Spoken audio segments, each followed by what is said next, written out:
කමඨහං කියලා කියන්නේ භාවනා කර්මස්ථානයන්ට සිංහලෙන් කියන වචනයක්. මේක පාලියෙන් කියනවා කම්මට්ඨාන කියලා. බොහෝ සෙයින් කර්මස්ථාන කියලා කියනවා මිශ්‍ර සිංහල භාෂාවෙන් සංස්කෘත වචනෙන්. කර්මස්ථාන කියන එකේ තේරුම මෙතන භාවනාවට කියනවා යෝග කර්ම කියලා. යෝග කර්ම, සමත භාවනා යෝග කර්ම, විපස්සනා භාවනා යෝග කර්ම. ඒ විදිහේ යෝග කර්ම වලට තමයි මේ කර්මස්ථාන කියලා හඳුන්වන්නේ. යෝග කියලා කියන්නේ භාවනාවටම නමක්. යෝගාවේ ජායතේ භූරි අයෝගා භූරි සංකයෝ ඒතං ද්වේධාපතං ඤත්වා භවාය විභවාය ච තතහත්තානං නිවේසය යථා භූරි පවද්දති යනුවෙන් බුද්ධ වචනේ සඳහන් වෙනවා. භාවනාවට කියන යෝගයේ කියලා. යෝගයෙන් හෙවත් භාවනාවෙන් නුවණ වැඩෙනවා. භාවනා නොකිරීමෙන් නුවණ පිරිහෙනවා. මේ නිසා නුවණ වැඩෙන නුවණ පිරිහෙන මාර්ග දෙක තේරුම්ගෙන ඥානවන්තයා විසින් නුවණ වැඩෙන භාවනාව කළ යුතුයි කියලා උපදේශ මේ ගාථාවේ සඳහන් වෙනවා.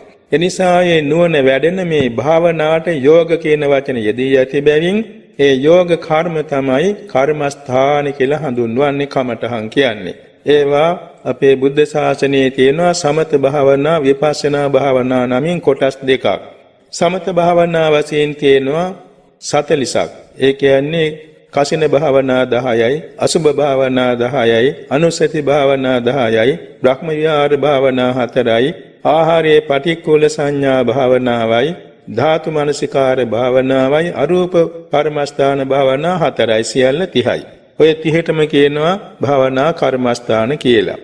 විදර්ශනා භාවනාවේ තියෙනවා ප්‍රභේද කීපයක්. ඒ කියන්නේ නාම රූප විදර්ශනාව, ස්කන්ධ විදර්ශනාව, ආයතන විදර්ශනාව, ධාතු විදර්ශනාව, පටිච්චසමුප්පාද විදර්ශනාව වශයෙන් විදර්ශනාවේ ප්‍රභේද රාශියක් තියෙනවා.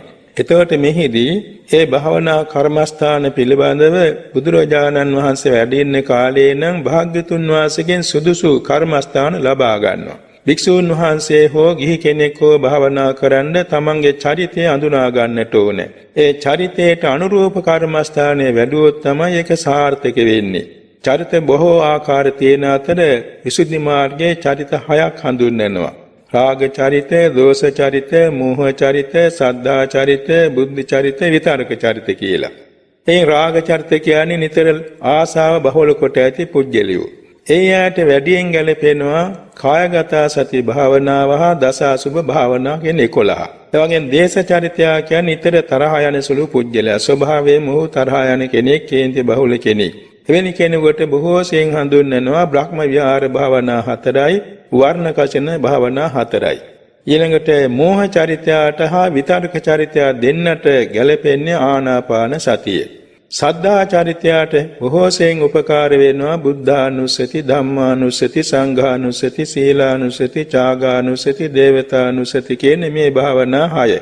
බුද්ධ චරිතයට විශේෂයෙන් ප්‍රයෝජන වෙනවා මරණානුස්සති, වාගේම ධාතු මනසිකාර භාවනා, මරණානුස්සති සහ උපසමානුස්සති කියන මේ ආදී භාවනා වාර 4ක්.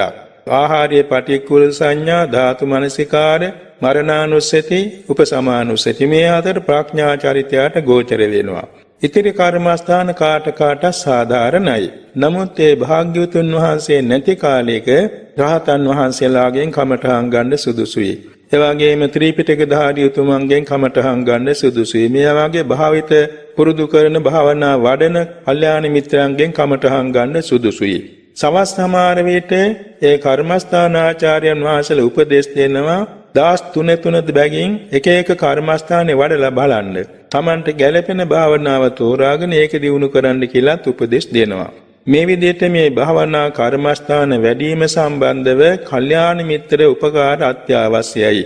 තමාගේ සිතුමතේ භාවනා කමඨං වැඩිමින් බොහෝ සෙයින් යෝගාවචරයන් අතරමං වෙනවා. නොමග යනවා. මේක නිසා කල්යාණ මිත්‍ර ගුරු ඇසුරක පිහිටාගෙන කෘතහස්ත ගුරුවරයෝගෙන් උපදෙස් ලබාගෙන මේ භාවනා කමඨං වැඩුවොත් නිසි ප්‍රතිඵල නෙලා ගන්නට පුළුවනි.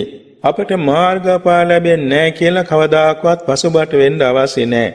මාර්ගඵල ලැබෙන්න ප්‍රතිපatti යෙදෙන්නට ඕනේ. යම්කිසි වී වර්ගයක් තියෙනවා මේ වී වර්ගයේ පළවෙනි එකක් නෑ නේද කියලා වපුරන්නේ නැතුව තිබුණොත් කොහොමත් පළවෙන්නේ නෑ. ඒ වී වර්ගයේ පළවෙනවද නැද්ද කියලා බලන්න වපුරන්නට ඕනේ. වපුරුවොත් සමහරයට වී පළවෙන වියක් නම් පළවෙනවා. පළවෙන්නේ නැතුව යල්පන්න වියක් නම් ඒක ඉතින් පළ නොවී යනවා.